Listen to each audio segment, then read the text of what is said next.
Periodic classification questions பார்க்குறோம். First question என்ன கொடுத்துருக்காங்க பாருங்க. Element with valence shell electronic configuration is a D5S1 is placed in. அப்படின்னா இந்த D5S1 இது எப்படி எழுதலாம்னா N-1 D5 NS1 எழுதலாம். இது யாருக்குன்னு பார்த்தீங்கன்னா டி சப்ஷெல்ல எலக்ட்ரான்ஸ் இருக்குதுன்னாவே அது டி பிளாக்காக தான் இருக்கணும். அது டி பிளாக் எலிமெண்ட்டாக தான் இருக்கும். இப்போ டி பிளாக் எலிமெண்ட்ல யாருக்கு D5S1 பார்த்தீங்கன்னா குரோமியம் ஃபேமிலி. இந்த குரோமியத்துக்கு பார்த்தீங்கன்னாக்கா ஆர்கான் 3D5-4S1 ஆர்கான் 3D5-4S1 இந்த குரோமியம் ஃபேமிலிக்கு தான் இது போல வரும். இந்த குரோமியம் ஃபேமிலியினுடைய வேலன்ஸ் ஷெல்ல 6 எலக்ட்ரான்ஸ் இருக்கனால இதை 6B அன்ட்டு நம்ம சொல்றோம். அதனால இதுக்கு வந்து டி ஆப்ஷன் சொல்றோம். 6B டி பிளாக் அன்ட்டு சொல்றோம். இங்க M3+ கொடுத்துருக்காங்க. இதனுடைய எலக்ட்ரானிக் கான்ஃபிகரேஷன் கொடுத்துட்டாங்க 3D10-4S2 அப்படி கொடுத்துட்டாங்க. ஹென்ஸ் இட் லைஸ் இன் எந்த பிளாக்லன்ட்டு கேட்குறாங்க. இப்போ ஆர்கானுக்கு வந்து அட்டாமிக் நம்பர் வந்து 18, அப்புறம் 3Dல வந்து ஒரு 10 எலக்ட்ரான்ஸ் இருக்குது, 4Sல ஒரு 2 எலக்ட்ரான்ஸ் இருக்குது. அப்படின்னா டோட்டலாக 30 எலக்ட்ரான். 30 எலக்ட்ரான்ஸ் என்ன ஜிங்க் தானே. ஜிங்க் வந்து எந்த பிளாக் டி பிளாக்ல தானே வரும். ஜிங்க் வந்து டி பிளாக் எலிமெண்ட்ன்ட்டு சொல்றோம். அடுத்த கொஸ்டின் பார்க்குறோம். Element with atomic number 113 atomic number இருக்குது. Has been reported in August 2003. Its electronic configuration is similar that of. இதுக்கு எலக்ட்ரானிக் கான்ஃபிகரேஷன் எப்படி இருக்கும்ட்டு கேட்குறாங்க. இது எந்த இதில் வரும்ன்ட்டு நம்ம பார்க்கணும். இது வந்து பி பிளாக்ல வருதா இல்லை டி பிளாக்ல வருதான்னு பார்க்கும்போது கொடுத்துருக்கிற எலிமெண்ட் எல்லாமே பார்த்தீங்கன்னா பி பிளாக்ல தான் கொடுத்துருக்காங்க. ஆப்ஷன்ஸ் எல்லாமே பார்த்தீங்கன்னா பி பிளாக்ல தான் கொடுத்துருக்காங்க. அப்போ இது பி பிளாக்ல தான் வரும். அது அப்போ போரான் ஃபேமிலி எடுத்துக்கலாம். இங்க போரான் ஃபேமிலி கொடுத்துருக்காங்க, கேலியம் கொடுத்துருக்காங்க. போரான் ஃபேமிலியில போரான் ஃபேமிலி பார்த்தீங்கன்னா 3A. இதில் பார்த்தீங்கன்னா boron, aluminium, gallium, indium, thallium வருது. அட்டாமிக் நம்பர்ஸ் பார்த்தீங்கன்னா போரானுக்கு அட்டாமிக் நம்பர் 5, அலுமினியத்துக்கு 13, 18 இதில் ஆட் பண்ணிங்கன்னா 31, இதில் 18 ஆட் பண்ணிங்கன்னா 49 வருது. இதில் வந்து 32 ஆட் பண்ணிங்கன்னா என்ன வரும் பாருங்க. 32 ஆட் பண்ணிங்கன்னாக்கா இங்கே ஒரு 1, அப்போ 81 வருது. இந்த 81ல 32 ஆட் பண்ணுங்க. 32 ஆட் பண்ணீங்கன்னா இதில் 32 ஆட் பண்ண என்ன வருது பாருங்க, 3113. அப்படின்னா தாலியம்க்கு கீழே இருக்கிறது தான் 113. அப்போ இது எதுக்கு சிமிலராக இருக்கும் எலக்ட்ரானிக் கான்ஃபிகரேஷன்? கேலியம்க்கு சிமிலராக இருக்கும். ஏன்னா குரூப் 3A தானே. குரூப் 3Aல வருது. கேலியமும் குரூப் 3A, 113 குரூப் 3A. அப்போ பி ஆப்ஷன் சொல்றோம். இங்க screening effect is not observed. Screening effect is not அப்சர்வ்டுன்னு கேட்டிருக்காங்க. இப்போ ஈலியத்துக்கு அட்டாமிக் நம்பர் பார்த்தீங்கன்னா 2 எலக்ட்ரான்ஸ், அப்படின்னா 1s2. He+ன்னு பார்த்தீங்கன்னா அதில் வந்து 1s1 எலக்ட்ரானிக் கான்ஃபிகரேஷன். இதில் ஒரே ஒரு எலக்ட்ரான் இருக்கும்போது எப்படி ஸ்கிரீனிங் எஃபெக்ட் இருக்கும்? நிறைய எலக்ட்ரான்ஸ் இருந்தால் தான் ஸ்கிரீனிங் எஃபெக்ட் இருக்கும். அப்போ ஒரே ஒரு எலக்ட்ரானுக்குனால இங்கே ஸ்கிரீனிங் எஃபெக்ட் இருக்காது. அடுத்து லித்தியம் எடுத்துக்கலாம், அட்டாமிக் நம்பர் 3. அப்போ electronic configuration 1s2 2s1. Li+2னா 1s1. இதில் ஒரே ஒரு எலக்ட்ரானுக்குனால இதுலேயும் ஸ்கிரீனிங் எஃபெக்ட் இருக்காது. அடுத்து பெரிலியம். பெரிலியத்துக்கு atomic number 4, electronic configuration 1s2 2s2. Beryllium 3+ எடுத்துக்கணும் வச்சுக்கோங்க. இதுக்கு எலக்ட்ரானிக் கான்ஃபிகரேஷன் 1s1. இதில் இருக்கிறது ஒரே ஒரு எலக்ட்ரான் தான். அப்படி இருக்கும்போது இதில் ஸ்கிரீனிங் எஃபெக்ட் எப்படி இருக்கும்? இருக்காது.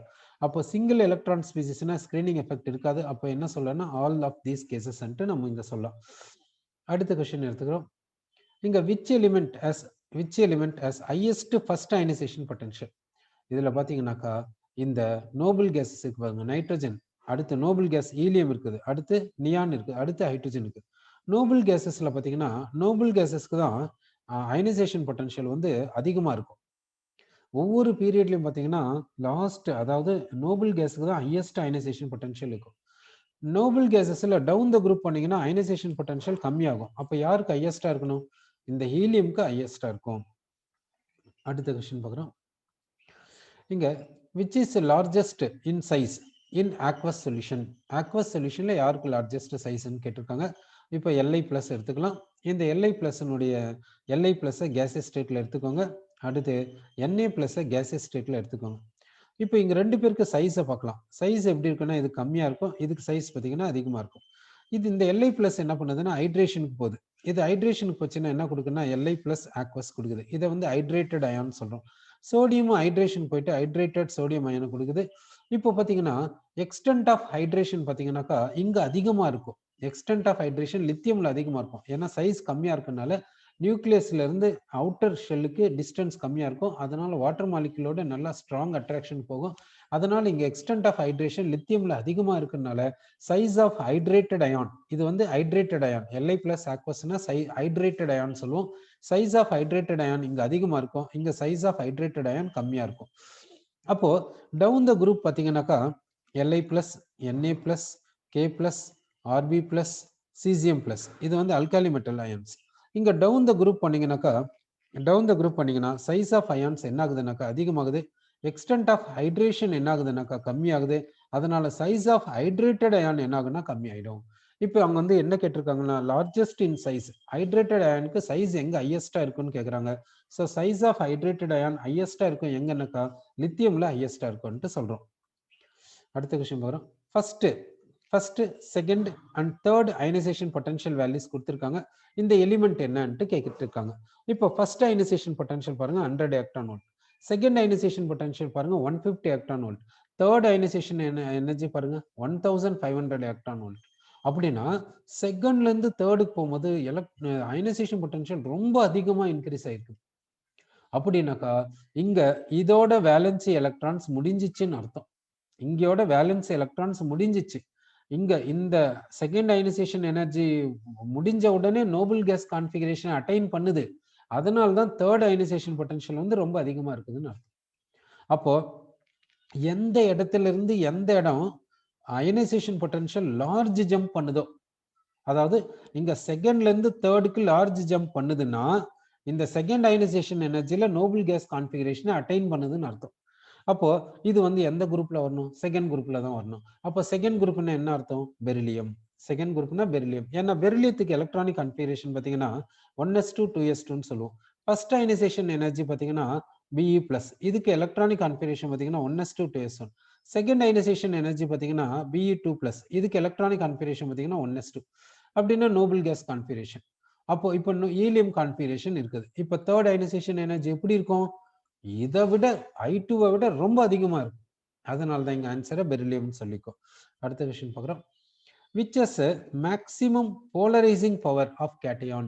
போலரைசிங் பவர்னா நல்லா புரிஞ்சுக்கோங்க, கேட்டியானுடைய சைஸ் கம்மியா இருந்துச்சுன்னா போலரைசிங் பவர் அதிகமா இருக்கும். அப்படின்னா என்ன, போலரைசிங் பவர் என்ன, அதாவது கேட்டியான் ஆனியானுடைய எலக்ட்ரான் கிளவுட பிடிச்சி இழுக்குது பாருங்க, அந்த டெண்டன்சியை தான் போலரைசிங் பவர்னு சொல்றோம். அப்போ கேட்டியானுடைய சைஸ் கம்மியா இருந்துச்சுன்னா நியூக்ளியஸ்க்கும் ஆனியானுடைய எலக்ட்ரான் கிளவுடுக்கு இடையில டிஸ்டன்ஸ் வந்து கம்மியா இருக்கும். அப்போ கேட்டியான் வந்து ஆனியானுடைய எலக்ட்ரான் கிளவுட நல்லா பிடிச்சி இழுக்கும். அப்போ கேட்டியானுடைய சைஸ் கம்மியா இருந்துச்சுன்னா போலரைசிங் பவர் அதிகமா இருக்குன்னு சொல்லலாம். கேட்டியானுடைய சார்ஜ் அதிகமாச்சுன்னா சைஸ் என்ன ஆகுனா கம்மியாகும். அப்போ யாருக்கு சைஸ் லீஸ்டா இருக்குதுன்னா கேட்டியான்ஸ்ல அலுமினியத்துக்கு சைஸ் லீஸ்டா இருக்குது. அப்போ அதுக்கு போலரைசிங் பவர் எப்படி இருக்குது, ஹையஸ்டா இருக்குதுன்ட்டு சொல்றோம். அடுத்த கொஸ்டின் வரும். இங்க கடோலினியம் கொடுத்திருக்காங்க 64. இது கிட்ட எத்தனை அன்பேர்ட் எலக்ட்ரான்ஸ் இருக்குது, அதாவது dash unpaired electrons with some of dash spin அப்படி சொல்லியிருக்காங்க. கடோலினியம் பாத்தீங்கன்னா எதுல வரும்னு பாத்தீங்கன்னாக்கா லாந்தனைட்ஸ்ல வரும். லாந்தனைட்ஸ்க்குள்ள வந்து அட்டாமிக் நம்பர்ஸ் பாத்தீங்கன்னா எதுல இருந்து எது அட்டாமிக் நம்பர்ஸ் பாத்தீங்கன்னாக்கா 58ல இருந்து 71 வரைக்கும் வரும். இப்போ பாருங்க 64 இதுல வருதுங்களா. சரி, இப்போ இந்த கடோலினியத்தினுடைய எலக்ட்ரானிக் கான்ஃபிகரேஷன் நம்ம பார்க்கணும். இது லாந்தனைட்ஸ்ன்றதுனால n-2f 1 to 14 n-1d 0,1 0,1 ns2 இதுதான் வேலன்ஸ் ஷெல் எலக்ட்ரானிக் கான்ஃபிகரேஷன். இதுக்கு முன்ன என்ன இருக்குன்னா ஜெனான் இருக்கும். அப்போ ஜெனான் எடுத்துக்கோங்க. n-2 இடத்துல 4f, n-1 இடத்துல 5d, ns இடத்துல 6s. இப்போ 6sல 2 எலக்ட்ரான்ஸ் கொடுத்துருங்க. ஜெனான் வந்து 54, 54 2 ஆட் பண்ண 56 ஆச்சு. இப்போ இன்னும் எத்தனை எலக்ட்ரான்ஸ் இருக்குது இந்த இடத்துல பாத்தீங்கன்னாக்கா 8 எலக்ட்ரான்ஸ் இருக்குது. ஒன்னு வந்து 5d கொடுங்க, 7 4f கொடுத்துருங்க. ஏன் 5dக்கு ஒரு எலக்ட்ரான் கொடுத்து 4f 7 கொடுத்தோம்னா 4f 7 இருக்கிறதுனால இது எப்படி இருக்குன்னா ஆஃப் ஃபீல்ட் எலக்ட்ரானிக் கான்ஃபிகரேஷனா இருக்குது. இப்போ எலக்ட்ரான்ஸை கவுண்ட் பண்ணி பாருங்க, இங்க ஒரு 10, இங்க ஒரு 54, 64 வந்துடுச்சு. அப்படின்னாக்கா 4f + 7 எலக்ட்ரான்ஸ் இருக்குன்னா ஆஃப் ஃபீல்ட், அப்படின்னா 7 அன்பேர்ட் எலக்ட்ரான்ஸ், 5dல இருக்கிற ஒரு அன்பேர்ட் எலக்ட்ரான். அப்போ டோட்டலா எத்தனை அன்பேர்ட் எலக்ட்ரான்ஸ் இருக்குதுன்னா 8 அன்பேர்ட் எலக்ட்ரான்ஸ் இருக்குது. அப்போ 8 அன்பேர்ட் எலக்ட்ரான்ஸ்னா அதை ஆஃபால மல்டிப்ளை பண்ணுங்க, உங்களுக்கு டோட்டல் ஸ்பின் கிடைக்கும். டோட்டல் ஸ்பின் எவ்வளவு 4. அப்போ என்ன சொல்லலாம் 8,4 சொல்றோம் இதுக்கு. அடுத்த क्वेश्चन எடுத்துக்கிறோம். What is the group number of the divalent cation with 24 electrons? அந்த டைவேலண்ட் கேட்டியானுக்கு 24 எலக்ட்ரான்ஸ் இருக்குது. ஓகேவா? சரி, இந்த கேட்டியானுடைய ஆக்சிடேஷன் நம்பர் என்ன? +2. இதுக்கு எத்தனை எலக்ட்ரான்ஸ் இருக்குதுன்னா இதுக்கு 24 எலக்ட்ரான்ஸ் இருக்குதுன்ட்டு சொல்றோம். அப்போ அந்த பேரண்ட் ஆட்டம், அந்த பேரண்ட் ஆட்டம்க்கு எத்தனை எலக்ட்ரான்ஸ் இருக்கணும்? 26 எலக்ட்ரான்ஸ் இருக்கணும். அப்போ 26 எலக்ட்ரான்ஸ் இருக்குதுன்னா அது யாரு? அயன். அயனுக்கு எலக்ட்ரானிக் கன்ஃபிகரேஷன் என்ன? ஆர்கான் 3d6 4s2 ன்ட்டு நம்ம சொல்றோம். அப்போ இதனுடைய வேலன்சி ஷெல்ல எத்தனை எலக்ட்ரான்ஸ் இருக்குது பாருங்க, 6 + 2 8. அப்போ என்ன குரூப் நம்பர் வரும்?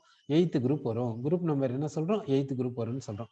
இந்த டி பிளாக்ல பாத்தீங்கன்னாக்கா, டி பிளாக்ல குரூப் நம்பர் சொல்லும்போது இதுல iron family, cobalt family, nickel family இந்த மூணுத்தையும் சேர்த்து என்னன்னு சொல்லணும்னா, அதாவது 8th குரூப் வந்துட்டு சொல்லணும். அதாவது இந்த யூரோப்பியன் சிஸ்டம் பிரகாரம். அதே ஐயூபேக் நாமன்கிளேச்சர் பார்த்தீங்கன்னாக்கா இதுக்கு என்ன வரும்னா 8B வரும். இதுக்கு என்னன்னு பார்த்தீங்கன்னா 9B வரும். இதுக்கு என்னன்னு பார்த்தீங்கன்னா 10, அதாவது B வராது. அப்படியே 8, 9, 10 அப்படி சொல்லணும். 8, 9 இது வந்து 8th குரூப், இது 9th குரூப், இது 10th குரூப் அப்படி சொல்லணும். யூரோப்பியன் சிஸ்டம் பார்த்தீங்கன்னா ரோமன் லெட்டர் 8 அப்படி சொல்லிடணும். ரோமன் லெட்டர் 8 அப்படி சொல்லிடணும். ஓகே, அப்போ இதுக்கு வந்து ஆப்ஷன் டி ஆப்ஷன் சொல்றோம். அடுத்த கொஸ்டின் போறோம். இந்த கொஸ்டின்ல 1 or more ஆப்ஷன்ஸ் கரெக்ட் இங்க சொல்லியிருக்காங்க. இதுல பாத்தீங்கன்னா the first element of a group in many ways differs from the other heavier members of the group. This is due to என்னக்கா smaller size இருக்குது, அது ஒரு ரீசன். அடுத்து வந்து ஃபர்ஸ்ட் எலிமெண்ட்டுக்கு தான் எலக்ட்ரானெகட்டிவிட்டி அதிகமா இருக்கும், அதுக்கு தான் அயனைசேஷன் பொட்டன்ஷியல் அதிகமா இருக்கும். அந்த ஃபர்ஸ்ட் எலிமெண்ட்னா அது செகண்ட் பீரியட். செகண்ட் பீரியட்னா 2s2p. 2s2p valency shell. Valency ஷெல்ல d ஆர்பிட்டால் கிடையாது. அடுத்து வந்து பாத்தீங்கன்னா அதுக்கு ஷீல்டிங் எஃபெக்ட் எப்படி இருக்குன்னா கம்மியா இருக்கும். ஏன்னா number of electrons, number of shells கம்மி. குரூப் டவுன் த குரூப் பாத்தீங்கன்னா நம்பர் ஆஃப் ஷெல்ஸ் அதிகமாகும். அப்போ ஃபர்ஸ்ட் எலிமெண்ட்டுக்கு எப்படி இருக்கும்? நம்பர் ஆஃப் ஷெல்ஸ் கம்மியா தானே இருக்கும். நம்பர் ஆஃப் ஷெல்ஸ் கம்மின்னா நம்பர் ஆஃப் எலக்ட்ரான்ஸ் கம்மி. நம்பர் ஆஃப் எலக்ட்ரான்ஸ் கம்மின்னா ஸ்கிரீனிங் எஃபெக்ட் கம்மியா தான் இருக்கும். அப்போ இந்த கொஸ்டினுக்கு என்ன ஆன்சர் சொல்றோம்னா இந்த first option A correct, B correct, C correct அப்படி சொல்றோம். ஏபிசி ஆன்சர் சொல்றோம். அடுத்த கொஸ்டின் பார்க்குறோம். இங்க எந்த ஸ்டேட்மெண்ட் வந்து கரெக்ட்னு கேட்டிருக்காங்க. ஃபர்ஸ்ட் ஸ்டேட்மெண்ட் பாருங்க, Van der Waals radius is always higher then covalent radius. இந்த ஸ்டேட்மெண்ட் கரெக்ட். ஏன்னா வேண்டர்வால்ஸ் ரேடியஸ்ன்றது வேண்டர்வால்ஸ் ஃபோர்ஸ்னால வரக்கூடியது. கோவலன்ட் ரேடியஸ்ன்றது கோவலன்ட் பாண்டிங்னால வரக்கூடியது. வேண்டர்வால்ஸ் ஃபோர்ஸினுடைய மேக்னிடியூட் கம்மி, அப்போ டிஸ்டன்ஸ் அதிகம், அப்போ ரேடியஸ் அதிகம். ஓகே, அடுத்து செகண்ட் ஆப்ஷன் பாருங்க, all isoelectronic ions belong to the same period என்று சொல்லியிருக்காங்க. இப்போ நான் ஐசோ எலக்ட்ரானிக் அயான்ஸ் எடுத்துக்கிறேன். ஃப்ளூரின் கட்டாமி நம்பர் 9, F- 10 எலக்ட்ரான்ஸ். ஆக்சிஜன் கட்டாமி நம்பர் 8, 2- 10 எலக்ட்ரான்ஸ். நைட்ரோஜன் கட்டாமி நம்பர் 3, 3- போட்டாக்கா என்ன வரும்னா 10 எலக்ட்ரான்ஸ். எல்லாத்துக்குமே 10 எலக்ட்ரான்ஸ் இருக்குதா? இது செகண்ட் பீரியட்ல வருதா? இது வந்து செகண்ட் பீரியட்ல வருது. இப்போ வந்து தேர்ட் பீரியட் நான் எடுத்துக்கிறேன். தேர்ட் பீரியட்ல பாத்தீங்கன்னாக்கா என்னென்ன எலிமெண்ட்ஸ் இருக்குது? சோடியம் இருக்குது. Sodium atomic number 11 electrons. Na+ 10 electrons. Magnesium வந்து அட்டாமி நம்பர் 12, 2+ 10 எலக்ட்ரான்ஸ். அலுமினியம் வந்து அட்டாமி நம்பர் 13, 3+ 10 எலக்ட்ரான்ஸ். சிலிக்கனுக்கு அட்டாமி நம்பர் வந்து 14, 4+ 10 எலக்ட்ரான்ஸ். இப்போ இது எல்லாமே ஐசோ எலக்ட்ரானிக் ஸ்பீசிஸ் தானே. பாருங்க, ஆனியான்ஸ் எல்லாம் செகண்ட் பீரியட்ல இருக்குது, கேட்டியன்ஸ் எல்லாம் தேர்ட் பீரியட்ல இருக்குது. அப்போ ஐசோ எலக்ட்ரானிக் ஸ்பீசிஸ் எல்லாமே சேம் பீரியட்ல வருமா? வராது. அப்போ இந்த பி ஆப்ஷன் வந்து இன்கரெக்ட் ஸ்டேட்மெண்ட்.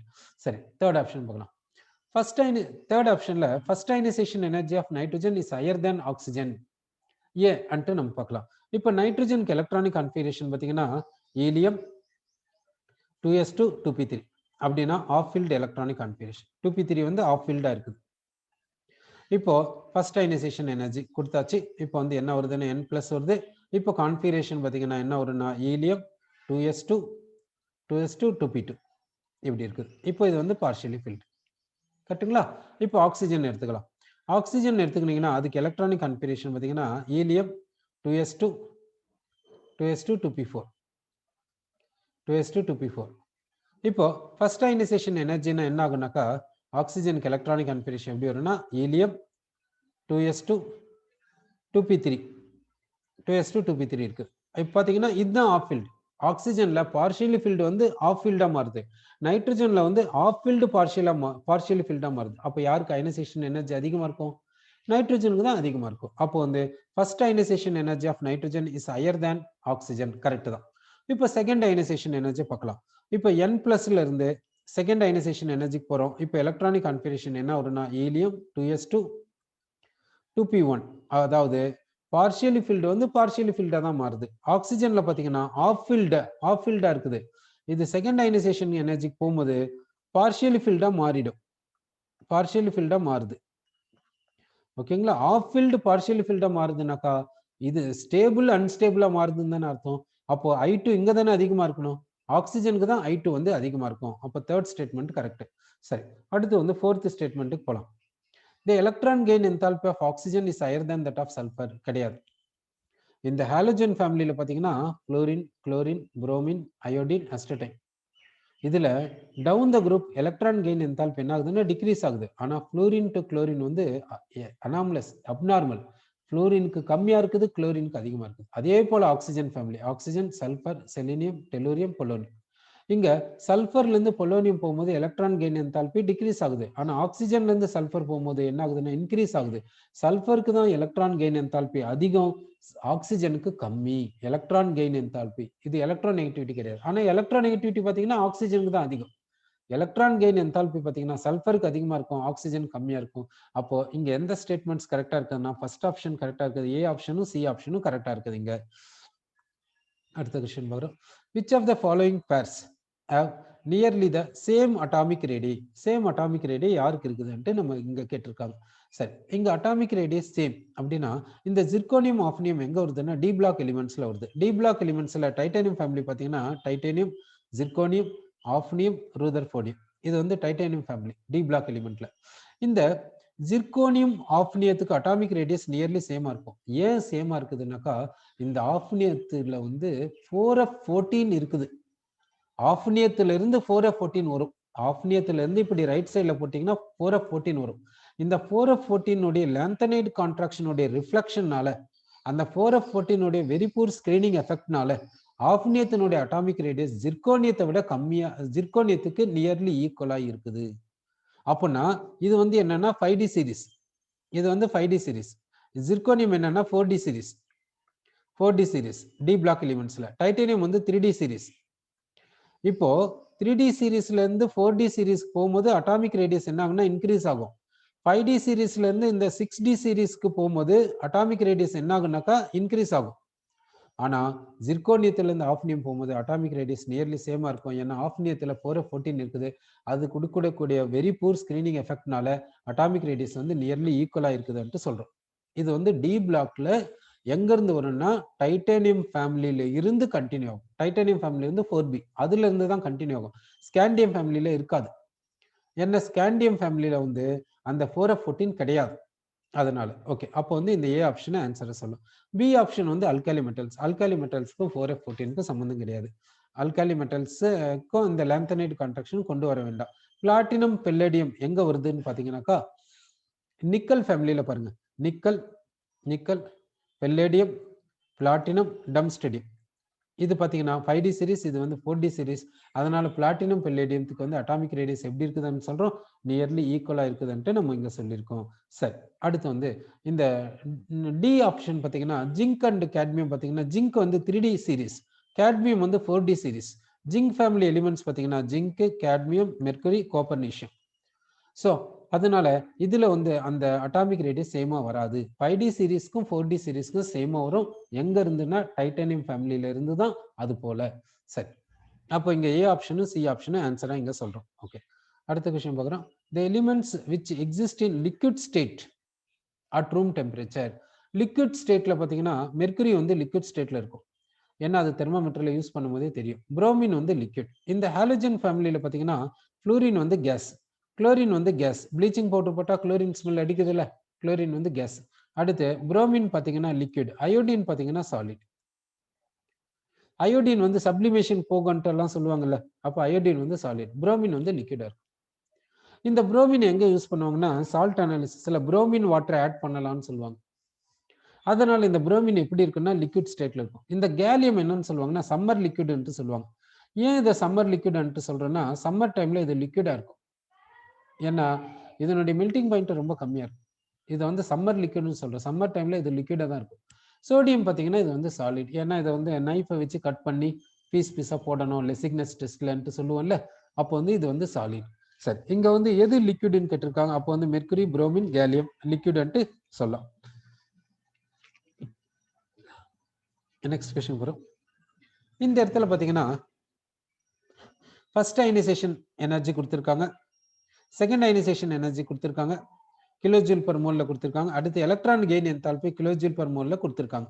இப்போ பார்த்தீங்கன்னா இது வந்து ஃபர்ஸ்ட் அயனைசேஷன் என்தால்பி, இது செகண்ட் அயனைசேஷன் என்தால்பி, இது electron gain enthalpy, elements A to F கொடுத்துருக்காங்க. இப்போ இதுக்கு வந்து இந்த காம்ப்ரிஹென்ஷனுக்கு வந்து ஆன்சர் பண்ணுங்கன்னு சொல்லியிருக்காங்க. ஃபர்ஸ்ட் கொஸ்டின் என்னன்னா, which one of the above elements is least reactive?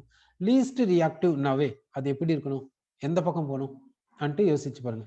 Least ரியாக்டிவ்னாவே கண்டிப்பா அயனைசேஷன் என்தால்பிஸ் எப்படி இருக்கணும், அதிகமா இருக்கணும். எலக்ட்ரான் கெயின் என்தால்பி எப்படி இருக்கணும், எக்ஸோதெர்மிக்கா இல்லாம எண்டோதெர்மிக்கா இருக்கணும். அவ்வளவுதான்.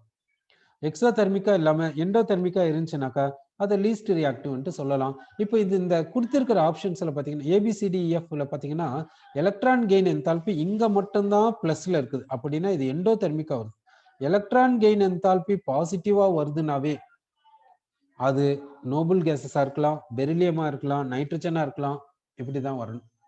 அயனைசேஷன் என்தால்பி பாத்தீங்கன்னா பாருங்க, கொடுத்திருக்கிற எலிமெண்ட்ஸ்ல இதுக்கு தான் அயனைசேஷன் என்தால்பி ரொம்ப அதிகமா இருக்கு. அயனைசேஷன் என்தால்பி அதிகமா இருக்குது, அதனால எலக்ட்ரானை டொனேட் பண்ணக்கூடிய டெண்டன்சி கம்மியா இருக்குது. எலக்ட்ரான் கெயின் என்தால்பி என்னன்னா +48 அப்படின்னா எண்டோதெர்மிக்கா இருக்குது. இதுல இருந்து இதை சொல்லலாம், இதை வந்து லீஸ்ட் ரியாக்டிவ் எலிமெண்ட் சொல்லலாம். இது மோஸ்ட்லி என்னவா இருக்குன்னா நோபல் கேஸா தான் இருக்கணும். நோபல் கேஸ்க்கு தான் எலக்ட்ரான் கெயின் என்தால்பி பாசிட்டிவா இருக்கும், எண்டோதெர்மிக்கா இருக்கும். ஓகே சரி, இப்போ இந்த காம்ப்ரிஹென்ஷன்ல நெக்ஸ்ட் கொஸ்டின் பார்க்கலாம். இந்த காம்ப்ரிஹென்ஷன் நெக்ஸ்ட் கொஸ்டின் பாத்தீங்கன்னா, which one of the above elements is most reactive metal? most reactive metal சொல்லிருக்காங்க இந்த காம்ப்ரிஹென்ஷன்ல.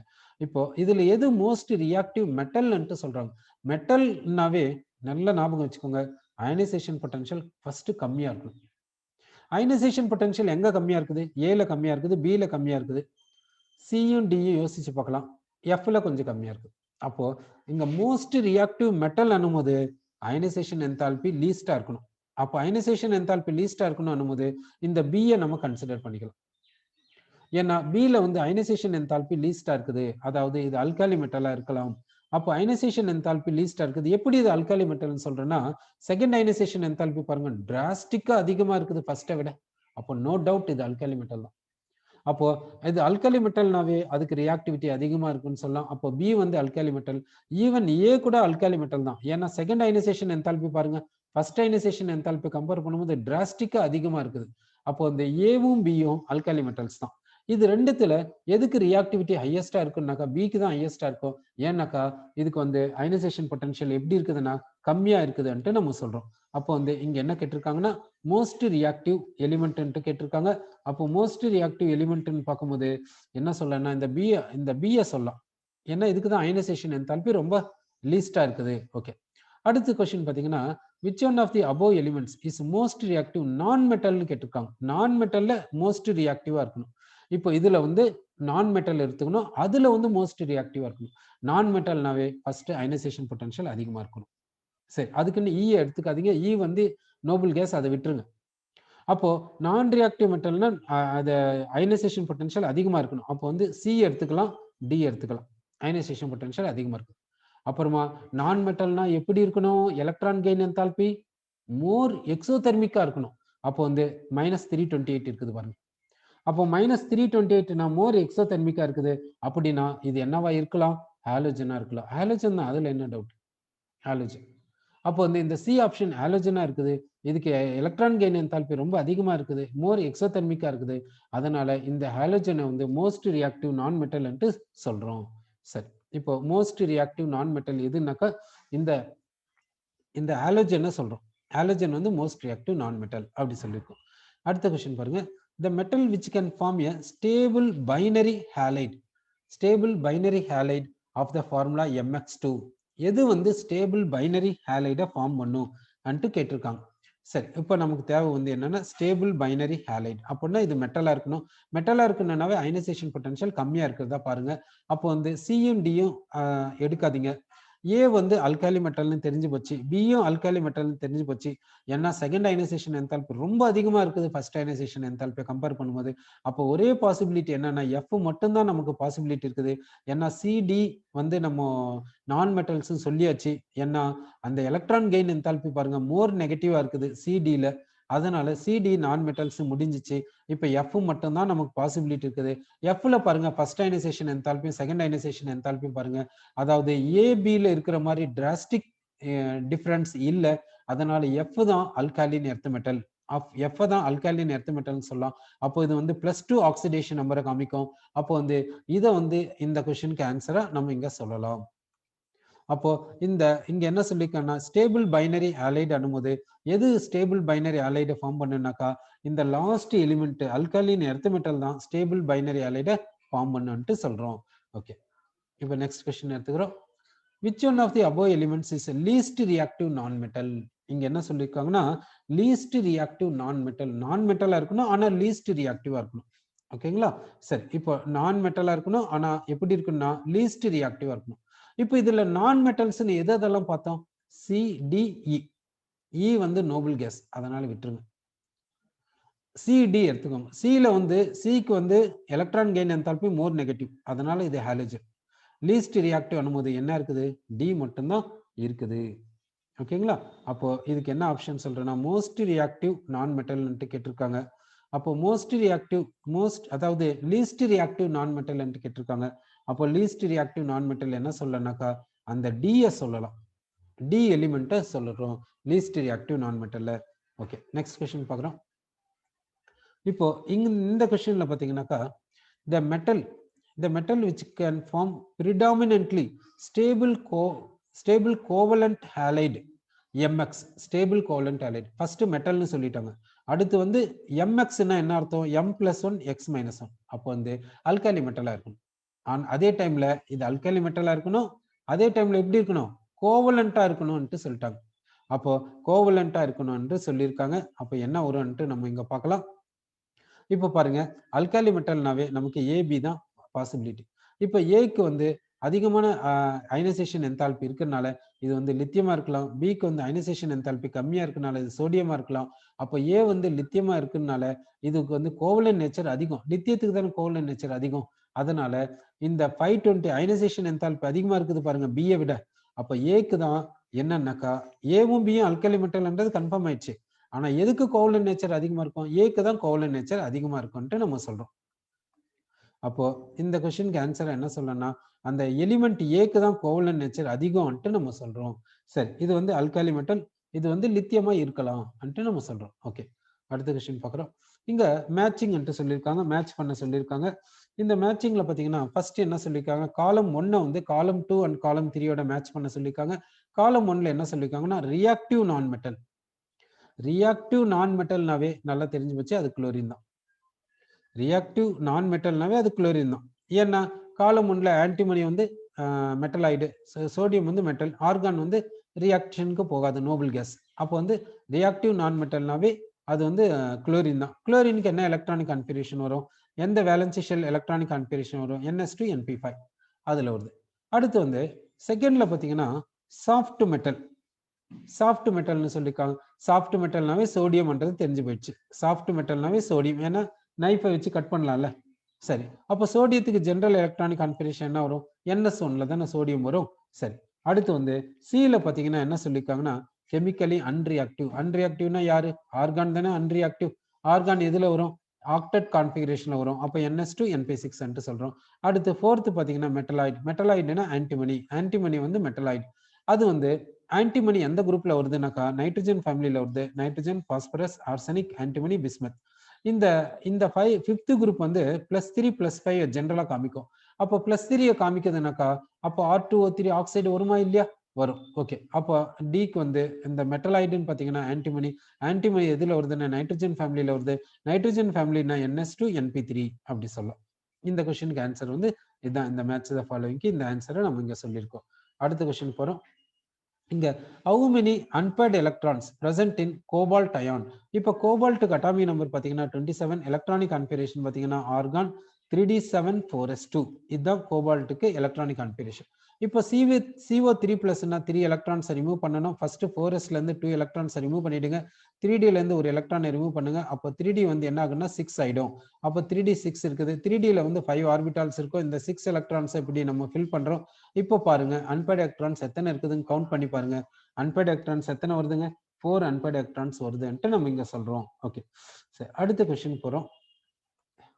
இங்க பாத்தீங்கன்னா the first ionization energy of lithium கொடுத்துட்டாங்க. லித்தியம்க்கு ஃபர்ஸ்ட் ionization energy 5.41 கொடுத்துட்டாங்க. Electron gain enthalpy of chlorine வந்து -3.61 எலக்ட்ரான் வோல்ட்னு கொடுத்துட்டாங்க. the delta H in kilojoule per mole for the reaction. இப்ப பாருங்க, Li gas, lithium gas Li plus கேஸா மாறுதுன்னா அதை வந்து அயனைசேஷன் எனர்ஜின்னு சொல்லுவோம். அதுக்கான வேல்யூ எவ்வளவுனா 5.41 எலக்ட்ரான் வோல்ட். அடுத்து Cl, chlorine atom in gaseous state converting into Cl minus gas அப்படின்னா அதுக்கு அதை வந்து எலக்ட்ரான் கெயின் என்தால்பி சொல்லுவோம். அதுக்கான வேல்யூ எவ்வளவுனா -3.61 எலக்ட்ரான் வோல்ட். அப்போ இந்த 5.41 எலக்ட்ரான் வோல்ட் யாருக்குன்னா லித்தியம் கேசியஸ் ஸ்டேட்ல இருக்கும்போது அது Li பிளஸ் கேஸா மாறுச்சுன்னா அதுக்கு வந்து 5.41 ஃபர்ஸ்ட் அயனைசேஷன் எனர்ஜின்னு சொல்லுவோம். இந்த -3.61 என்னன்னு சொல்றேன்னா electron gain enthalpy of chlorine. அதுக்கான ஈக்குவேஷன் என்னன்னா chlorine atom in gaseous state converting into Cl minus gas by taking electron. இதுதான் எலக்ட்ரான் கெயின் என்தால்பின்னு சொல்றோம். இப்போ ஓவரால் ரியாக்ஷனை பார்க்கலாம். ஓவரால் ரியாக்ஷன் பார்த்தீங்கன்னா lithium in gaseous state plus chlorine atom in gaseous state gives.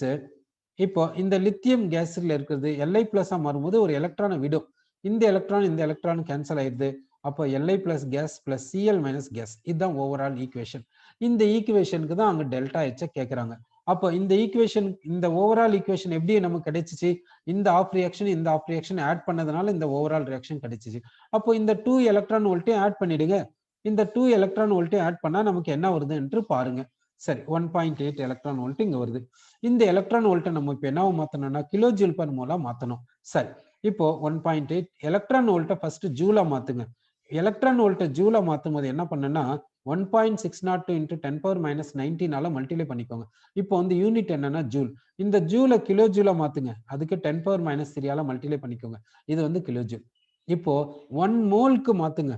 1 மோல்க்கு மாத்தணும்னா Avogadro நம்பரால multiply பண்ணிடுங்க. Avogadro நம்பரால multiply பண்ணிடுங்க. இப்போ என்ன யூனிட்னா கிலோ ஜூல் பர் மோல் நம்ம சொல்றோம். இதை நம்ம சிம்பிளிஃபை பண்றோம். இதை சிம்பிளிஃபை பண்ணா நமக்கு எவ்வளவு வருதுன்னா 1.737 into 10⁻² கிலோஜூல் பர் மோல் கிடைக்குது. அவங்க என்ன கேட்டிருக்காங்கன்னா எக்ஸை தான் கேட்டிருக்காங்க. எக்ஸ் எவ்வளவுன்னு பாத்தீங்கன்னா 2. அப்போ இந்த கொஸ்டினுக்கு ஆன்சர் என்ன சொல்றோம்னாக்கா 2 நம்ம சொல்றோம். ஓகே, நெக்ஸ்ட் கொஸ்டின் எடுத்துக்கிறோம். இப்போ இந்த நெக்ஸ்ட் கொஸ்டின் என்ன சொல்லியிருக்காங்கன்னா ionization energy and electron affinity values of an element are 13 electron volt 3.8 electron volt கொடுத்திருக்காங்க. Its electronegativity on Pauling scale அப்படி கேட்டிருக்காங்க. இப்போ பவுலிங் ஸ்கேலினுடைய எலக்ட்ரோநெகட்டிவிட்டி வந்து எப்படி இருக்கும், அடுத்து முல்லிக்கன் ஸ்கேலினுடைய எலக்ட்ரோநெகட்டிவிட்டி எப்படி இருக்கும்ன்ட்டு நம்ம பார்க்கலாம். இப்போ முல்லிக்கன் ஸ்கேல் மூலியமா நம்ம கண்டுபிடிக்கக்கூடிய electronegativity 2.8 times greater than that of Pauling scale அப்படி சொல்லுவோம். சரி, இப்போ நமக்கு முல்லிக்கன் ஸ்கேல்ல எப்படி எலக்ட்ரோநெகட்டிவிட்டி கண்டுபிடிப்போம்னாக்கா ஃபர்ஸ்ட் அயனைசேஷன் எனர்ஜியும் ஃபர்ஸ்ட் எலக்ட்ரான் கெயின் என்தால்பியும் ஆட் பண்ணிட்டு அதுக்கு ஆவரேஜ் எடுத்தா முல்லிக்கன் ஸ்கேலினுடைய எலக்ட்ரோநெகட்டிவிட்டி நமக்கு கிடைக்கும். இப்போ வந்து நமக்கு என்ன வேணும்னா எலக்ட்ரோநெகட்டிவிட்டி ஆஃப் பவுலிங் ஸ்கேல் நமக்கு வேணும். எலக்ட்ரோநெகட்டிவிட்டி ஆஃப் பவுலிங் ஸ்கேலும் 2.8 அதை மல்டிப்ளை பண்ணா முல்லிக்கன் ஸ்கேல் நமக்கு கிடைக்கும். இப்போ electronegativity of Pauling scale is equal to நமக்கு அதான் வேணும். அயனைசேஷன் எனர்ஜியை சப்ஸ்டியூட் பண்ணுங்க 13, எலக்ட்ரான் கெயின் என்தால்பியை சப்ஸ்டியூட் பண்ணுங்க 3.8/2 into 2.8. இந்த லெஃப்ட் சைட்ல இருக்கக்கூடிய 2.8 ரைட் சைடு கொண்டு வந்துருங்க. இப்போ நமக்கு என்ன வேல்யூ வருதுன்னு பாருங்க. இப்போ இங்க என்ன வேல்யூ வருதுன்னாக்கா இதுக்கு இந்த ஆன்சர், இந்த கொஸ்டினுக்கு ஆன்சர் வந்து 3 வருதுங்க. அப்போ வந்து எலக்ட்ரோநெகட்டிவிட்டி பவுலிங் ஸ்கேல் பிரகாரம் இந்த எலிமெண்ட்டுக்கு என்ன எலக்ட்ரோநெகட்டிவிட்டி வருதுன்னா 3 வருதுன்ட்டு நம்ம சொல்றோம். சரி, இப்போ நெக்ஸ்ட் கொஸ்டின் போறோம். இங்க A as outer electronic configuration 4d10 5s0. It does belong to which period of the periodic table அப்படி கேட்டிருக்காங்க. இப்போ நல்லா பாருங்க, எந்த பீரியட் வேணா எடுத்துக்கோங்க. வேலன்சி ஷெல் அதாவது அவுட்டர் ஷெல்ல எஸ்ல வந்து எலக்ட்ரான்ஸ் கண்டிப்பா இருந்தே தீரணும். எஸ் பிளாக் எடுத்துக்கோங்க, பி பிளாக் எடுத்துக்கோங்க, டி பிளாக் எடுத்துக்கோங்க, எஃப் பிளாக் எடுத்துக்கோங்க, எந்த பிளாக் வேணா எடுத்துக்கோங்க, எந்த பீரியட் வேணாலும் எடுத்துக்கோங்க. அவுட்டர் ஷெல்ல எஸ்ல வந்து கண்டிப்பா எலக்ட்ரான்ஸ் இருந்துதான் தீரணும். ஆனா இங்க அவுட்டர் ஷெல்ல என்ன சொல்லியிருக்காங்க 5s0 சொல்லியிருக்காங்கன்னா 5sல இருக்கக்கூடிய எலக்ட்ரான் 4dக்கு வந்திருக்குதுன்னு மீனிங். ஏன்னா இது அனாமலஸ் எலக்ட்ரான் கான்ஃபிகரேஷன்ல வருது, அவ்வளவுதான். அப்போ 5ல வந்து கண்டிப்பா இப்போ 4dல எலக்ட்ரான்ஸ் இருக்குதுன்னா ஃபர்ஸ்ட் எலக்ட்ரான் 5sக்கு வந்த பின்னாடி தான் 4dக்கு வரும், இல்லைன்னா வராது. அப்படின்னா இது அவுட்டர் ஷெல்லுக்கு பிரின்சிபல் குவாண்டம் நம்பர் என்னன்னா 5. அப்போ பீரியட் நம்பர் என்னன்னா 5. அவுட்டர் ஷெல்லினுடைய பிரின்சிபல் குவாண்டம் நம்பரை தான் நம்ம என்னன்னு சொல்லுவோம்னா பீரியட் நம்பர் அன்ட்டு சொல்லுவோம். இங்க பீரியட் நம்பர் என்ன வருதுன்னா 5 வருது. அடுத்த கொஸ்டின் எடுத்துக்கிறோம். இங்க என்ன பண்ணிருக்காங்கன்னா பாண்ட் என்தால்பி H2க்கு பாண்ட் என்தால்பி கொடுத்துட்டாங்க, F2க்கு பாண்ட் என்தால்பி கொடுத்துட்டாங்க, HFக்கு பாண்ட் டிசோசியேஷன் எனர்ஜி கொடுத்துட்டாங்க. இப்போ எலக்ட்ரோநெகட்டிவிட்டி ஆஃப் ஃப்ளூரின் கேட்குறாங்க. இப்போ பவுலிங் ஸ்கேல் எடுத்துக்கலாம். பவுலிங் ஸ்கேல் பிரகாரம் எலக்ட்ரோநெகட்டிவிட்டி எப்படி சொல்றதுனாக்கா இங்க எலக்ட்ரோநெகட்டிவிட்டி ஆஃப் ஃப்ளூரின் சொல்லியிருக்காங்க, கொடுத்திருக்கிற மாலிகுல் HF. என்ன சொல்லனா electronegativity of fluorine minus electronegativity of hydrogen is equal to 0.208 into square root of delta. இந்த டெல்டானுடைய யூனிட் என்னன்னா கிலோ கேலரிஸ் பர் மோல். இந்த டெல்டான்றது என்ன அன்று பார்த்தீங்கன்னா ஈக்குவேஷன் எழுதணும். டெல்டா வேணும்னா ஈக்குவேஷன் எழுதணும். இது இப்போ HF நமக்கு எப்படி கிடைக்கும்னாக்கா H2 plus F2 gives HF இப்படி எடுத்துக்கலாம். ஓகேங்களா? இப்போ இந்த ஈக்குவேஷன்ல இந்த HF னுடைய பாண்ட் என்தால்பி எடுத்துக்கலாம். HF னுடைய பாண்ட் டிசோசியேஷன் என்தால்பி எடுத்துக்கோங்க.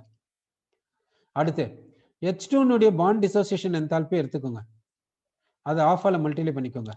அடுத்து F2 னுடைய பாண்ட் டிசோசியேஷன் என்தால்பி எடுத்துக்கலாம், அது ஆஃபால மல்டிப்ளை பண்ணிக்கலாம். இப்போ இந்த HF னுடைய பாண்ட் டிசோசியேஷன் என்தால்பிக்கும் இந்த ஆவரேஜுக்கும் இருக்கக்கூடிய டிஃபரன்ஸ் தான் இந்த delta, polarity of a bond அப்படி சொல்லுவோம். இப்போ இந்த polarity ஆஃப் எ பாண்ட் எடுத்து இங்க சப்ஸ்டிட்யூட் பண்ணுங்க, எலக்ட்ரோநெகட்டிவிட்டி ஆஃப் ஃப்ளூரின் கிடைக்கும். சரி, இப்போ HFக்கு நம்ம சப்ஸ்டிட்யூட் பண்ற எவ்வளவுன்னா 134.6 கிலோ கேலரிஸ் பர் மோல்.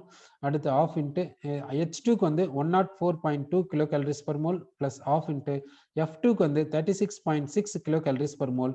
இப்போ நமக்கு என்ன கிடைக்குதுன்னா டெல்டா கிடைச்சிருக்குது. டெல்டா எவ்வளவுனாக்கா 64.2 kilo calories per mole delta கிடைச்சிச்சு. இங்க நம்ம சப்ஸ்டிட்யூட் பண்றோம். இப்போ எலக்ட்ரோநெகட்டிவிட்டி ஆஃப் ஃப்ளூரின் நமக்கு தேவைப்படுது.